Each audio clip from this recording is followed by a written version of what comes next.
বিশ্বৰ আকৰ্ষণীয় ৰাষ্ট্ৰ ডুবাই। বালিময় ডুবাইত উন্নয়নৰ বিজয় ধ্বজা। সফল শাসক মহম্মদ বিন ৰছিদ অল মাকটুম।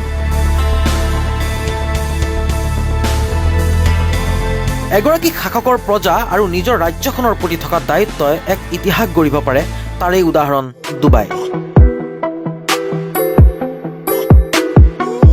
40 বছৰ পূৰ্বে ডুবাই আছিল এক মৰুভূমি।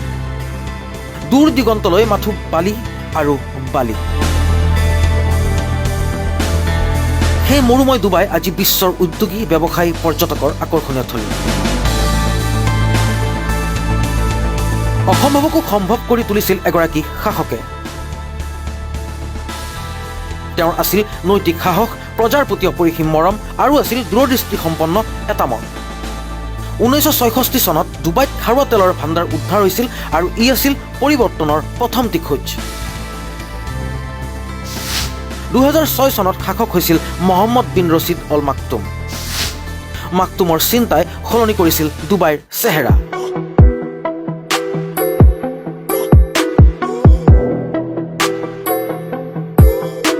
মাকটুমে চিন্তা কৰিছিল নিউয়ৰ্কে কৰিব পৰা কামবোৰ ডুবাইয়ে নোৱাৰে কিয়। উন্নত শিক্ষা, বিশ্বমানৰ চিকিৎসা সেৱা, পৰ্যটকৰ আকৰ্ষণস্থলী কৰাৰ সপোন পুহি ৰখা মাকটুম নামি পৰিল সপোনক বাস্তৱ ৰূপ দিবলৈ।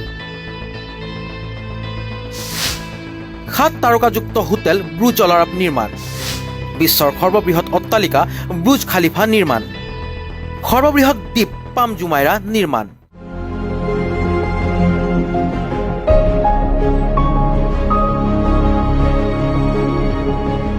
সলনি হ'ল মৰুময় ডুবাই।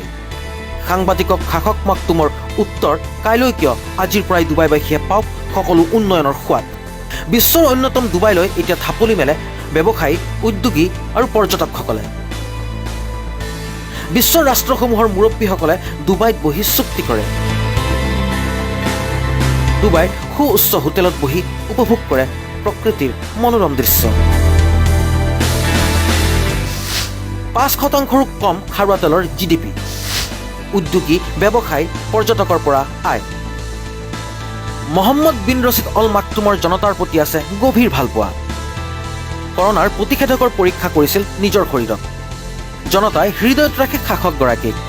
আমাৰ তথাকথিত জনপ্ৰিয় শাসকসকল থাকে অভেদ্য দুৰ্গৰ মাজত। ব্যক্তিগত স্বাৰ্থক অগ্ৰাধিকাৰ দিয়া নেতাৰ পৰশত চলে অবাধ দুৰ্নীতি। প্ৰতিশ্ৰুতি বন্দী উন্নয়নৰ সমদল। একেই শাসক মাকটুমৰ বালিময় ডুবাইত আজি অভাৱ নাই পানীৰ, অভাৱ নাই হাঁহিৰ। মাকটুম হওক আন ৰাষ্ট্ৰৰ বাবে এক উদাহৰণ, হওক পথ প্ৰদৰ্শক। News desk report, Raftaar 7 news.